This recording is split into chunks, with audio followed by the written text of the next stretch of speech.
My sister wore a white dress to my wedding. Everyone thought she was trying to ruin my day. She wasn't. She was trying to warn me. I just didn't understand it until I saw who she was standing beside. If someone had asked me that morning who I trusted the most, I would have said two people without hesitation: my fiancé, Ethan, and my younger sister, Claire. By the end of the day, I realized one of them had lied to me for years, and the other had been willing to let everyone hate her just to save me. My name is Olivia. I'm 29, and this happened last September in Ohio. Even now, months later, people who attended my wedding still bring up the woman in the white dress. Most of them don't know the whole story. They think my sister had some dramatic breakdown because she'd always been difficult. That's the version my relatives believed at first. The truth is a lot more painful. Growing up, Claire and I were close, but not in the picture-perfect way people imagine sisters. We were 3 years apart, and our personalities couldn't have been more different. I planned everything. Claire questioned everything. I avoided conflict. Claire walked straight into it if she thought something wasn't right. As kids, that usually meant she got blamed for things she didn't start. If another kid was crying, adults assumed Claire had caused it because she was loud. If I was upset, everyone comforted me because I was quiet. It wasn't fair, and looking back, I realize we both paid for those assumptions. Our parents loved us equally, but our extended family constantly described Claire as dramatic. She hated that word. You know what's funny? She told me once when we were teenagers, nobody calls people dramatic when they're telling the truth. At the time, I rolled my eyes. She wasn't wrong. I just didn't understand what she meant. When I met Ethan, everything seemed easy. We met through mutual friends at a charity fundraiser. He was polite, funny, ambitious, and incredibly patient. He remembered little things: my favorite coffee order, the books I mentioned wanting to read, the anniversary of my grandmother's death. He made me feel seen. After 2 years together, he proposed during a weekend trip to Lake Erie. I said yes before he even finished asking. Claire congratulated us. She hugged me. She smiled for every engagement photo. But every now and then, I'd catch her looking at Ethan with an expression I couldn't read. Not jealousy, not anger, more like suspicion. The first time she brought it up, it was subtle. "Liv," she said one evening while helping me address wedding invitations, "are you absolutely sure you know everything about him?" I laughed. "What kind of question is that?" "I don't know." "You obviously do." She hesitated before shrugging. "Just promise me you'll keep your eyes open." I teased her. "What? Have you been watching too many true crime documentaries?" She forced a smile. "Maybe." I didn't think about it again. Looking back, I wish I had. Wedding planning consumed my life. The venue overlooked a small lake. The ceremony would be outside if the weather cooperated. My mom cried every time she saw my dress. My dad pretended he wasn't emotional while secretly practicing his speech in the garage. Everything felt perfect. Except for one thing. Claire wasn't excited. She helped with everything. She showed up for dress fittings. She organized the bridal shower. She answered every late-night phone call. But there was always something weighing on her. About 3 weeks before the wedding, I asked her directly, "Are you okay?" She looked at me for a long time. Then she asked something that completely caught me off guard. "If you found out something about Ethan, something that would change everything, would you want to know before the wedding?" I laughed nervously. "That's a weird hypothetical." "It isn't." My stomach tightened. "What are you talking about?" She looked like she wanted to say something. Instead, she shook her head. "Forget it." "No, seriously. It's probably nothing."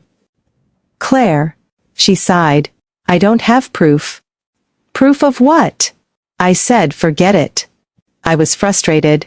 "You can't say something like that and then refuse to explain." She looked exhausted. "I know. Then explain." "I can't." "Why?" "Because if I'm wrong." She stopped talking. "If you're wrong, what?" She stood up. If I'm wrong, I'd destroy your relationship for nothing. That answer irritated me more than it reassured me. I convinced myself she was just being overprotective. After all, she'd never really trusted people easily. That was who Claire was. Always cautious. Always skeptical. Always expecting the worst. A week before the wedding, Ethan mentioned something that seemed insignificant at the time. If Claire ever says anything strange about me, he said while we were eating dinner, don't let wedding stress get to you. I frowned. What do you mean? He shrugged casually. I don't think she likes me very much. She likes you. I'm not sure. She just worries. He smiled. I know. Then he reached across the table and squeezed my hand. I'd never come between you and your sister. At the time, those words sounded reassuring. Later, I remembered every single one of them. The rehearsal dinner was surprisingly peaceful.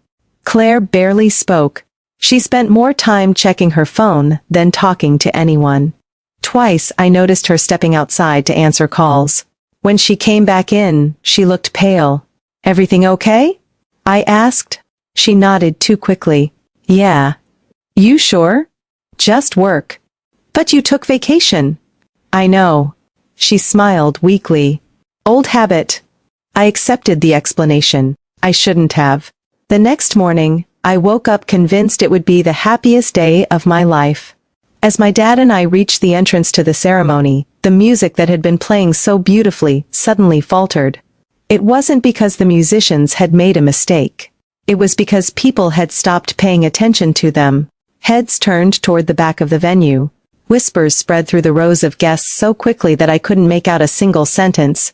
Only the unmistakable sound of hundreds of people reacting to the same unexpected sight.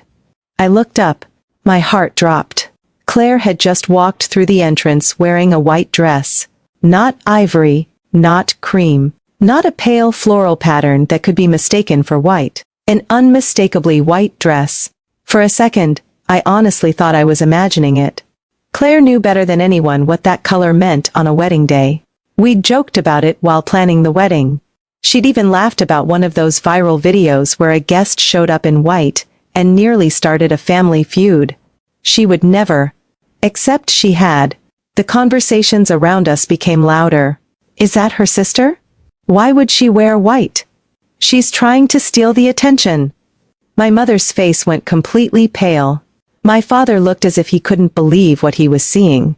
One of my bridesmaids hurried toward Claire, clearly intending to stop her before she came any farther. Claire didn't argue. She didn't raise her voice. She simply said something I couldn't hear and kept walking until our eyes met. She wasn't smiling. She wasn't angry. If anything, she looked terrified. Then I noticed she wasn't alone. Standing just behind her was a woman I had never seen before. She looked to be around my age. She held a thick manila folder against her chest with both hands, gripping it so tightly that her knuckles had turned white. She looked just as nervous as Claire. My stomach tightened. Who was she? Why had Claire brought a stranger to my wedding? I stepped away from my father before anyone could stop me.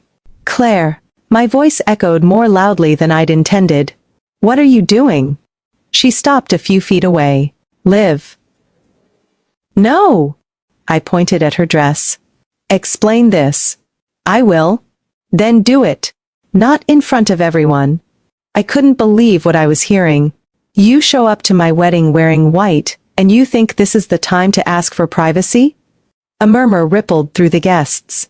Someone behind me whispered, This is unbelievable.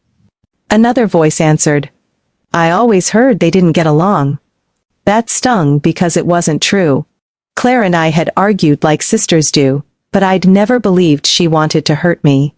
Until that moment. I trusted you, I said quietly. I know. Then why? She swallowed hard. Because this was the only way I knew you'd stop long enough to listen. My confusion slowly began replacing my anger. What are you talking about? I've been trying to reach you for days. I never got anything. I called. I didn't see any calls. I texted. I never received any texts. For the first time, genuine surprise crossed her face. She looked at the woman beside her. The woman gave a small, worried nod. Claire looked back at me. Then someone made sure you didn't. A chill ran down my spine. Before I could respond, the venue doors opened again. Ethan stepped outside. He smiled at first, but the expression disappeared the moment he saw Claire. Then he saw the woman standing beside her. His face changed so quickly that I almost missed it. Recognition, not confusion, recognition. He knew her. He recovered almost immediately, forcing another smile. "Olivia," he said gently. "Everyone's waiting." I looked from him to Claire, then back again. Claire hadn't taken her eyes off Ethan. Neither had the woman. The silence between the three of them felt heavier than anything anyone had said all morning. "Ethan," I asked carefully, "do you know her?" He looked at the woman for barely a second. "No." It was a quick answer. Too quick. The woman finally spoke. "That's interesting." Her voice was calm despite the obvious tension. "Because we've met more than once." Ethan's jaw tightened. "I think you've mistaken me for someone else." She slowly shook her head. "No." Then she looked directly at me. "I wish I had." Claire stepped beside her. "Liv, I know how this looks."